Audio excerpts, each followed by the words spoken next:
नमस्ते दोस्तों, मैं मनीषा यादव स्वागत करती हूँ आपके अपने YouTube channel my digital library पर।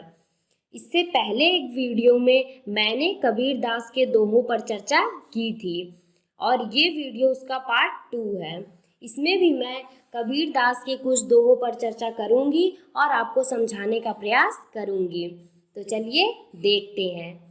सबसे पहला दोहा है, कबीर तन पंछी भया जहाँ मन तहाँ उड़ जाई, जो जैसी संगति करे तो तैसा ही फल पाई।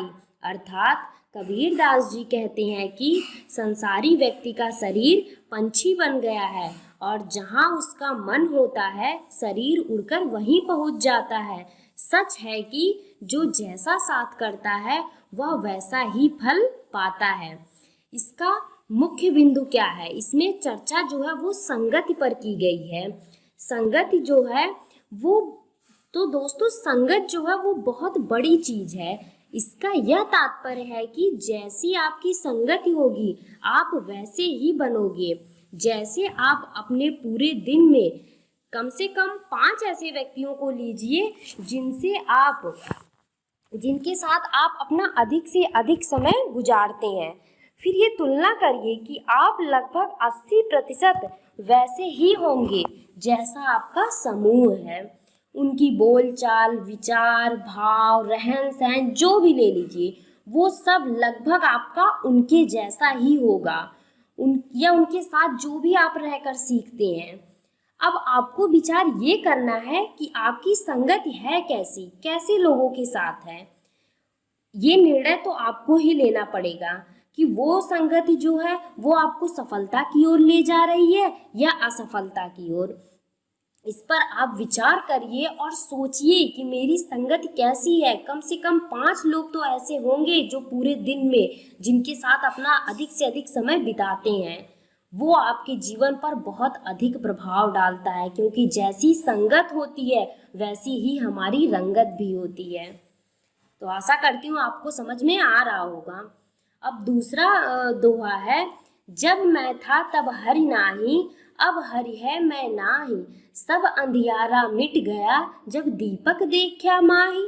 अर्थात कबीर दास जी कहते हैं, जब मैं अपने अहंकार में डूबा था तब प्रभु को ना देख पाता था, लेकिन जब गुरु ने ज्ञान का दीपक मेरे भीतर प्रकाशित कर दिया तब अज्ञान का अंधकार मिट गया और ज्ञान की ज्योति में अहंकार भी समाप्त हो गया और ज्ञान के आलोक में मैं प्रभु को प्राप्त कर लिया, अर्थात प्रभु को देखने लगा।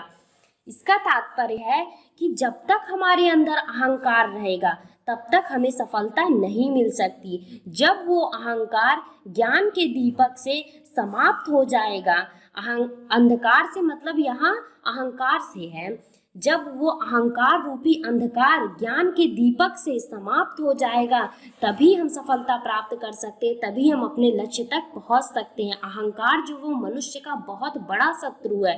अहंकार में मनुष्य दूसरे को भूल जाता, वो स्वयं को ही नहीं समझ पाता है कि वो क्या कर रहा है। अब इसके आगे आते हैं, तीसरा दोहा जो है, मैं बड़ी बला है, मैं बड़ी बलाय है, सके तो निकासी भाग, कब लग राखो हे सखी रुई लपेटी आग।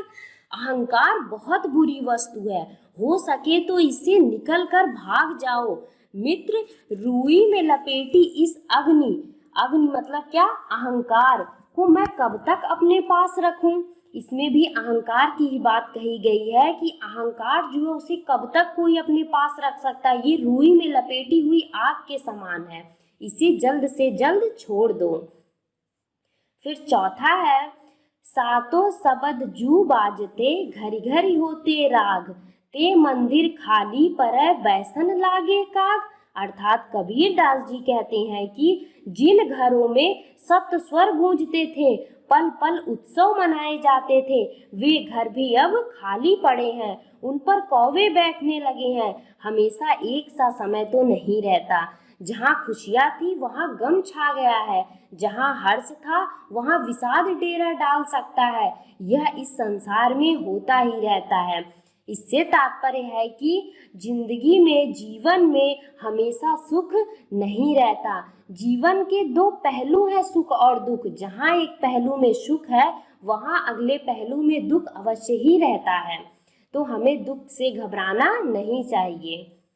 पांचवा और अंतिम है, बिन रखवाले बाहिरा, चिड़िये खाए खेत, आधा परधा ऊबरै, चेती सकै तु चेत। अर्थात कबीर दास जी कहते हैं कि रखवाले के बिना बाहर से चिड़ियों ने खेत खा लिए, कुछ खेत अब भी बचा है। यदि सावधान हो सकते हो तो हो जाओ, उसे बचा लो। जीवन में असावधानी के कारण इंसान बहुत कुछ गंवा देता है, उसे खबर भी नहीं लगती और नुकसान हो जाता है। यदि हम सावधानी बरतें तो कितने नुकसान से बच सकते हैं। इसलिए जागरूक होना हर इंसान का कर्तव्य है। उसे अपने कर्म के प्रति, अपने विचारों के प्रति जागरूक होना ही पड़ेगा। यदि वह जागरूक रहता है तभी वह सफलता को प्राप्त कर सकता है। तो मैं आशा करती हूँ मेरा ये वीडियो आप लोगों के लिए हेल्पफुल होगा, आप लोगों के जीवन में या कुछ भी सहायता जरूर करेगा। तो धन्यवाद, अब मिलते हैं अगले वीडियो में।